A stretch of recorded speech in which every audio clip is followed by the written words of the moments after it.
The thing about painting with watercolor is it's not easy to correct. In oil and in other mediums, you can go over things, you have a lot more flexibility in fixing mistakes that you might make. So that's why it's so important in watercolor to have a plan throughout the entire process.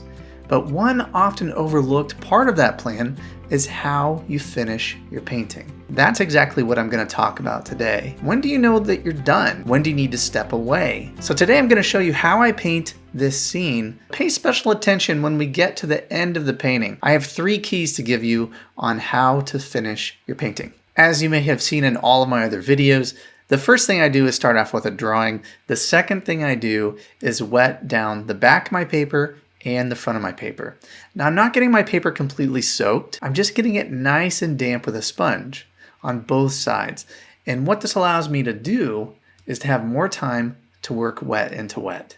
So after my painting is damp, that's when I start mixing my colors. One of the challenges is, how do we get that difference in value between the sky and the side of this building, which is a lot brighter? Well, in this case, I'm going to need to paint the sky second in order to get that strong value. So I'll show you what I'm talking about when we get there.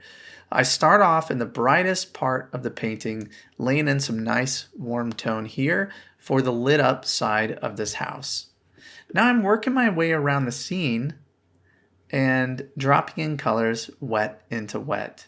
I don't have a really extensive palette. A lot of what I'm using is raw sienna, lavender, cerulean, colors like that. Where you see a lot of these neutral earth tone colors, that's usually raw sienna and lavender. Sometimes I'll throw in some raw umber. So that's what a lot of the earth tones are. Where it's cooler, I can add some cobalt blue or some more lavender. Where it's warmer, I add more raw sienna to warm it up. There's some interesting challenges with the values in this scene.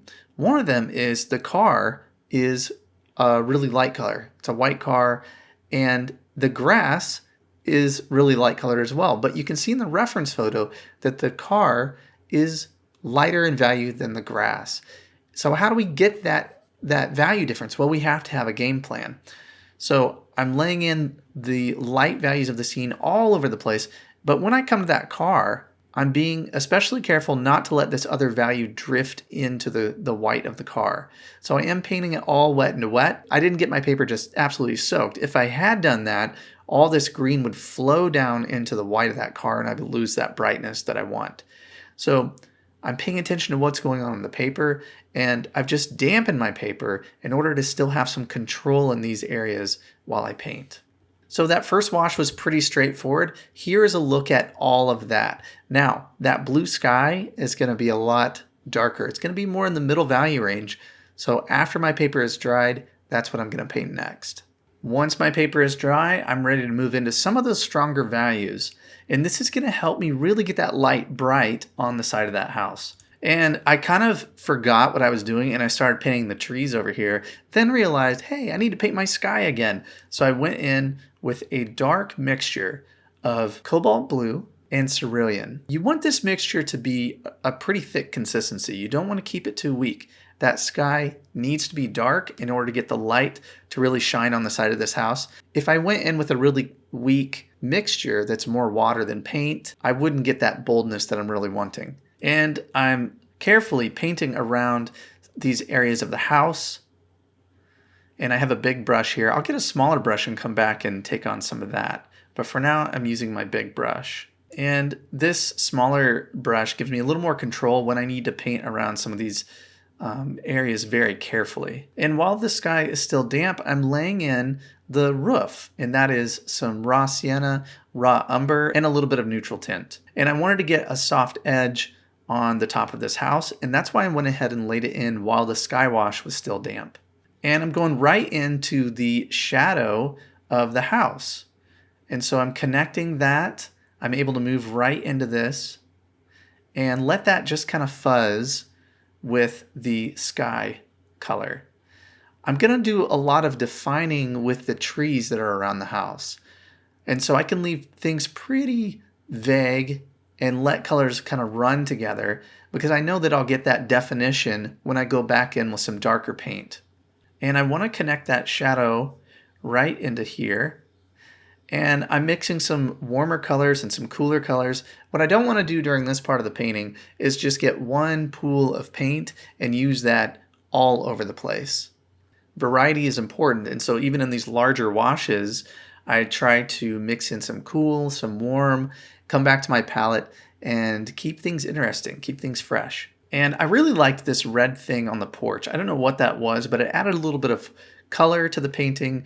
And you can see here when that within that little thing, I'm thinking light side, shadow side. So I dropped in that light red early on, and then in the middle values, I come back and drop a darker red over it, leaving part of the first wash behind. And I'm back to this smaller brush, and I'm thinking about the lawn and how the grass here is going to define the edge of the sidewalk. And so I'm connecting some of that into the shadow and bringing that down now. Always looking for connections. When I reload my brush, I try to come back to a wet edge. And I've cooled the green off a little bit for the trees that are in the background there, and connecting some of that shadow shape into this. And all this can just kind of fuzz together. Like I said, part of good painting in watercolor is trusting the process, knowing what you need to accomplish then. I don't need to worry about details in this phase. I'm just trying to get the middle values into the painting and connect them as much as I possibly can. We really like to rush ahead and make the painting look finished and go into our darks and our details, but taking your time and understanding what you need to accomplish in each phase of the painting is absolutely key. And up into the shadow of this house and the grass. And now we're starting to see the white color of the car become a lot more vibrant once we get those middle values around that car. Now I need to get the large shape of the trees that are behind the houses here. And this is going to do a lot to help those houses stand out against the sky. So I'm painting around the house here, letting some of that blend and go into the shadow. I don't really mind that. I can regain some separation with some darks later on. My mixture for greens here is mostly Cobalt Turquoise and Raw Sienna. That is my main mixture. And areas that have more saturation, a more vibrant green, I mix in some cadmium yellow. If it's a cooler green, if I want to push it back a little bit, I can add some cobalt blue into it.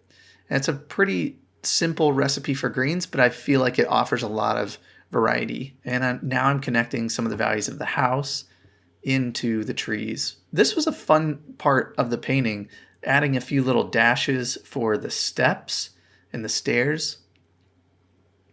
It was kind of a nice touch because right away you know what it is. We've all seen houses like this before that are up elevated with these old steps that lead up to them. And now I'm getting in a little bit of the detail work. It's amazing once you get some of these lines that show the shadow of the sidewalk, and they're good for leading the eye around the scene. It really makes a difference when you start to get some of these details into place. But again, the key is wait until you get your drawing in, your light values, and your middle values. Then you can move in to more of the detail work. And I added in a few little soft darks into the trees here and over here. And that is a look at the middle value shape. So I know it's kind of tricky. I know there's a lot to think about during this painting, that part of the painting. But it's really exciting because once you're done with this, you're ready to move in and start getting those darks and the details in place. So I moved on into the darks before things were completely dry. Part of the reason is I wanted to scratch in a few little highlights into these trees.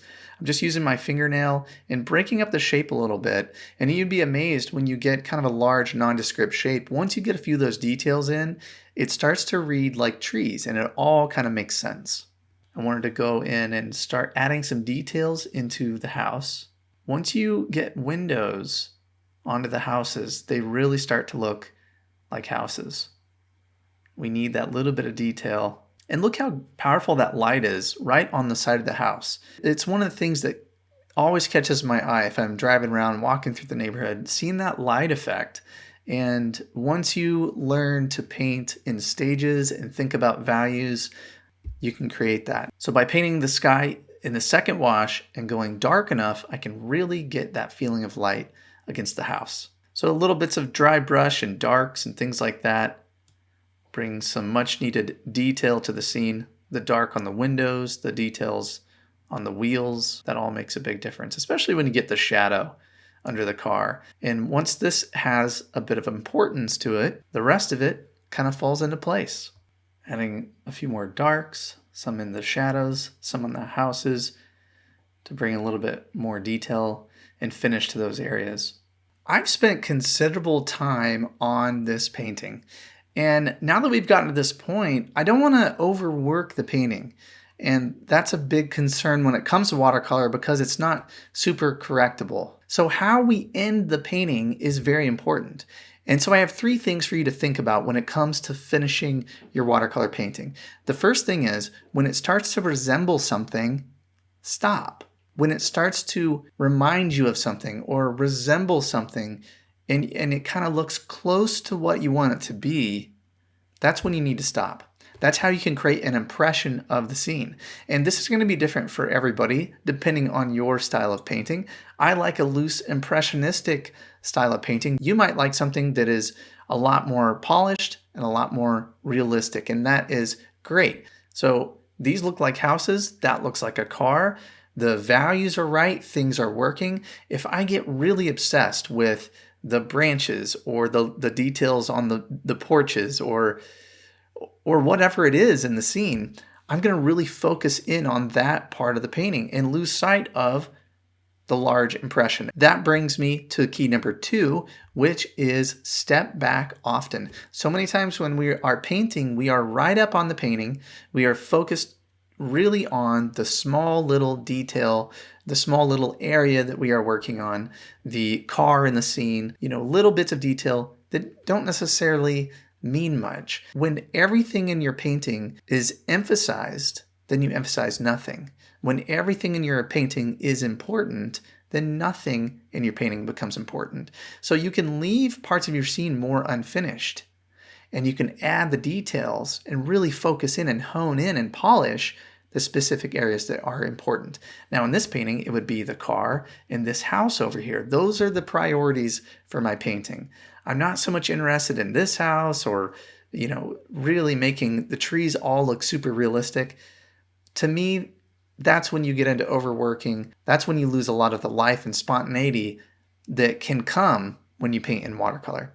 And the third key is feel free to take a break, because from the time you pick your subject, you are thinking constantly. You are drawing, you are painting, you're thinking about values. That's a lot of mental work to do from the time you start till the time that you're done. But if you feel like you're just trying to rush through and finish your painting to get one done, don't do that. You're going to be disappointed with the results, and you've already invested all this time, right? So take a break as needed. Here is a look at the final painting. So the next time you are painting, think about the process of finishing your painting. Don't be afraid to take breaks as needed, and really approach the ending of your painting in a very deliberate way. If you can be mindful at the end of your painting, you'll be much happier with your results.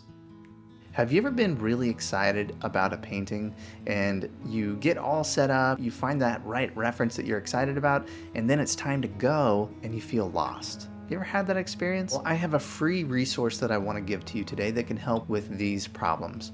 My 5 steps to plan a successful watercolor painting. I walk you through the crucial planning phase of your painting that will help you understand what you're going to paint first, second, and third. The planning is really so important, especially in watercolor. This medium is harder to correct. It's so immediate. So having that plan is very important. I send you a PDF that you can download. And the great thing about this is you can have it on your phone, you could print it out, and you can take a look at these crucial planning steps before you start each painting. All you have to do is follow this link here and download my 5-step guide to planning a successful watercolor painting.